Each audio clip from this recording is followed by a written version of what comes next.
qu'est-ce que j'ai fait pendant le confinement? Ben, j'ai commencé, donc je m'ennuyais un peu. J'ai commencé, j'ai transformé la piscine en poulailler. La piscine hors sol, transformée en poulailler. Ça m'a pris quoi? Une semaine. Bien sûr, on a pris les poules après. Et on a adopté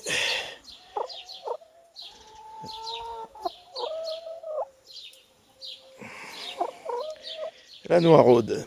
Donc la noiraude, c'est la plus sociable. Bon là, elle doit se demander ce qui lui arrive, mais ça fait une semaine qu'elle est là, mais elle a l'air d'avoir adopté la maison.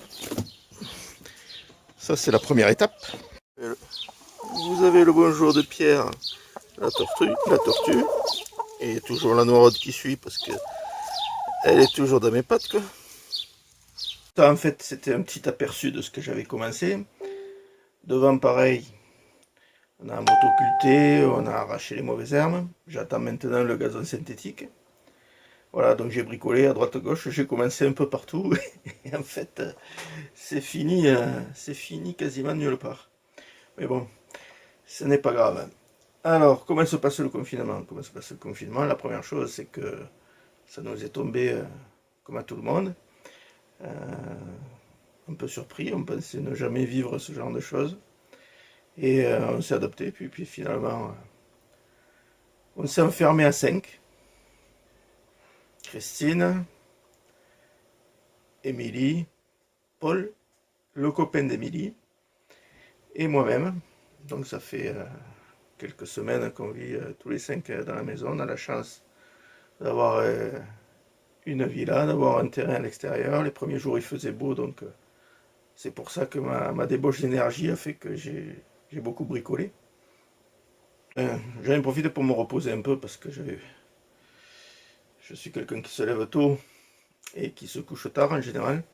Je lis mon midi libre sur internet, comme quoi je suis pas rancunier. Je fais un peu des papiers le matin.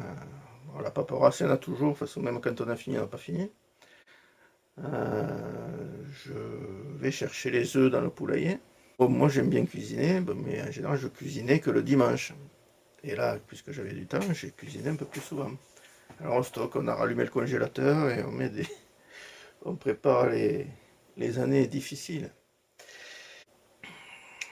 Alors qu'est-ce que j'ai lu? Bon, en fait, je ne suis pas quelqu'un qui lit un livre d'une traite en général. Je lis plusieurs livres en même temps. Alors, suivant les livres qu'on lit, on peut s'en mêler les pinceaux, mais bon. Là, ça a été surtout des relectures. Donc, j'ai relu Mémoire de guerre de Gaulle, et puis quelques BD, toujours aussi des magazines économiques, parce que je me tiens toujours à la page à ce niveau-là.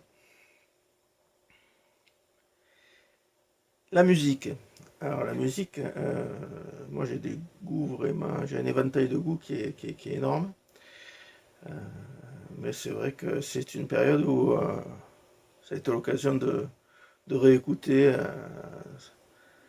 certains morceaux. Bon, j'aime bien Paul Naref, Sardou, Jean Ferrat. Il y avait la dernière fois un joli documentaire sur Brassens. Et puis bon, les classiques Dire Straits, Bruce Springsteen, un peu de musique classique aussi. Donc, vous voyez, il n'y a pas de musique vraiment, comment dire, attitrée. Ouais, la télé, on peut pas y échapper, on passe devant tous les jours. Donc là, c'est pareil. Là, bon, je vous l'ai dit, quelques films, des films classiques, qui me rappellent mon enfance. Ça fait beaucoup de choses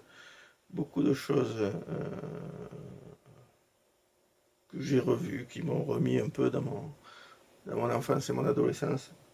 Alors, des anecdotes. Des anecdotes. Il y en a tellement.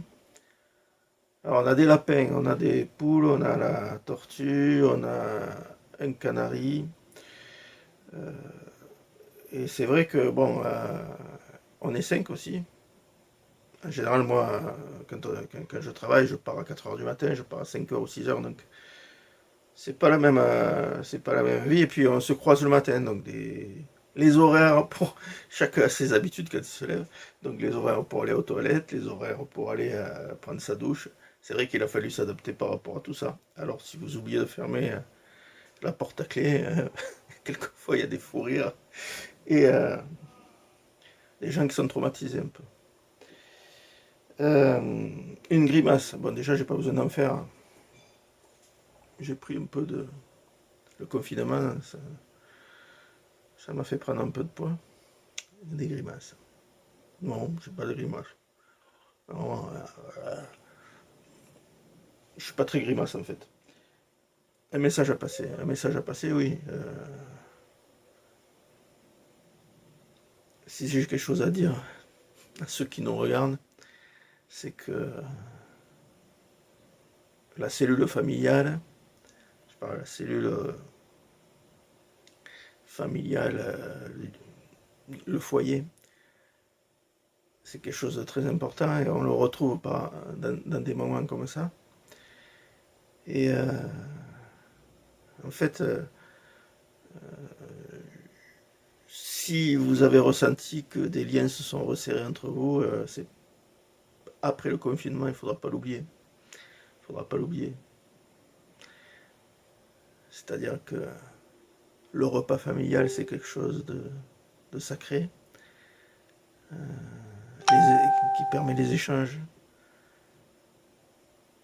Et peut-être que certains d'entre vous ont retrouvé ces moments privilégiés. Donc, ça serait dommage, même si dès qu'on va tous reprendre nos activités, ça va être difficile.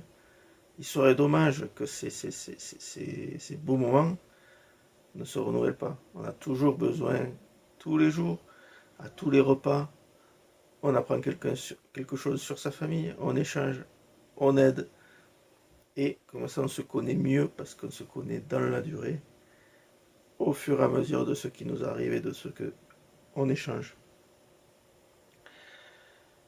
Alors, je vous mentirais si je vous disais que j'attends le 11 mai pour sortir, parce que déjà je suis sorti pour aller faire les courses pendant les premiers jours du confinement, parce que je suis un habitué du marché idéal, donc environ 2 fois par semaine. Vous savez, je ne suis pas quelqu'un qui suit les consignes qu'on lui donne à la lettre. 2 fois par semaine, j'allais chercher les produits frais au Hall. On a la chance à la messe d'avoir des produits de bonne qualité. Et 1 fois par semaine, ça me paraît insuffisant puisque la plupart des produits frais perdent toute leur qualité au bout de quelques jours. Donc 2 fois par semaine, je me suis permis, parce que je peux le faire, d'aller au Hall acheter mes victuailles. Et je vous mentirai aussi si je suis pas, si je vous dis que je suis confiné depuis le 17, parce qu'en fait j'ai repris mon activité professionnelle le vendredi dernier, c'est-à-dire qu'on était le 17 avril, si ma mémoire est bonne. Toute la semaine, je suis allé livrer des clients, je suis allé dans l'Aveyron, dans le Gard, dans le Var, puis autour de Montpellier. Donc ça m'a fait un peu sortir et je vais être obligé de m'arrêter mardi prochain puisque je n'ai plus de travail.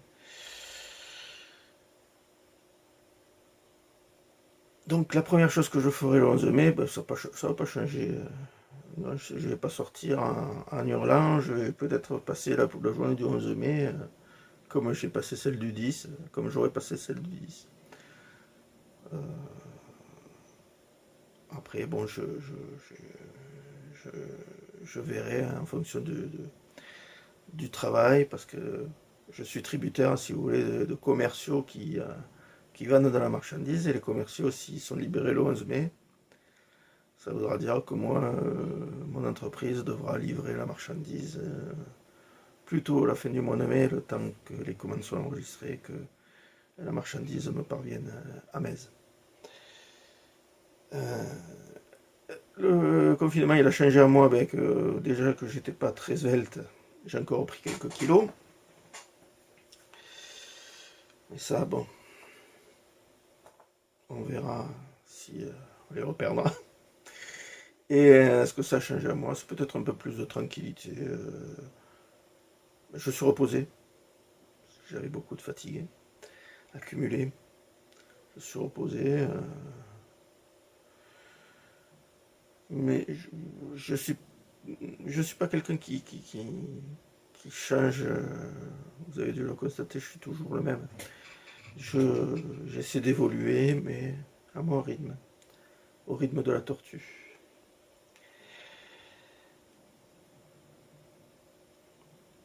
Alors après, qu'est-ce qu'on va faire? Alors déjà, bon,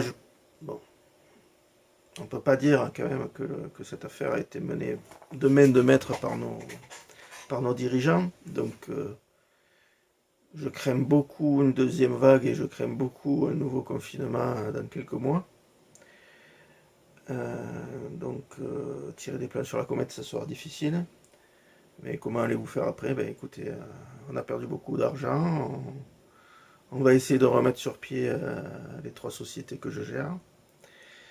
Au niveau personnel, ben, j'ai toujours eu une famille soudée, donc j'ai pas, si vous voulez, c'est vrai que ces moments privilégiés ont été multipliés pendant cette période, mais on a toujours eu ces moments où on est ensemble, donc si vous voulez, ça change pas grand-chose pour moi au niveau familial. Qu'est-ce que j'avais envie de dire pour finir? J'avais envie de dire, ben,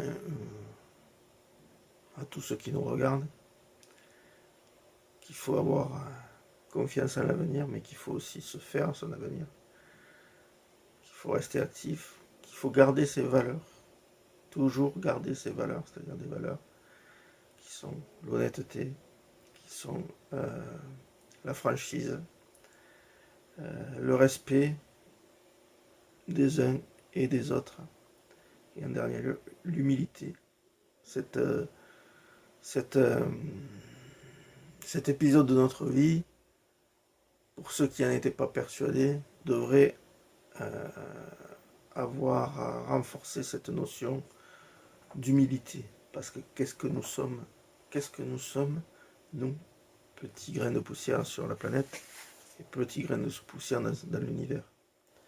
Notre vie peut s'arrêter à n'importe quel moment, à n'importe quelle seconde. Le malheur peut s'abattre sur nous, sur notre famille. Et c'est pour ça qu'il faut toujours rester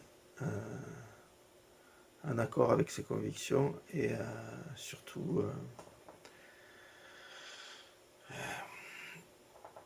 respectueux des autres, loyal et il faut transmettre ce qu'on a de bon en soi, essayer de garder ce qu'on a de mauvais. On a tous un côté où on est moins bon que d'autres, mais ce côté-là, il faut l'étouffer comme dans une cocotte minute et puis essayer de diffuser ce qu'on a de bon. Voilà, voilà.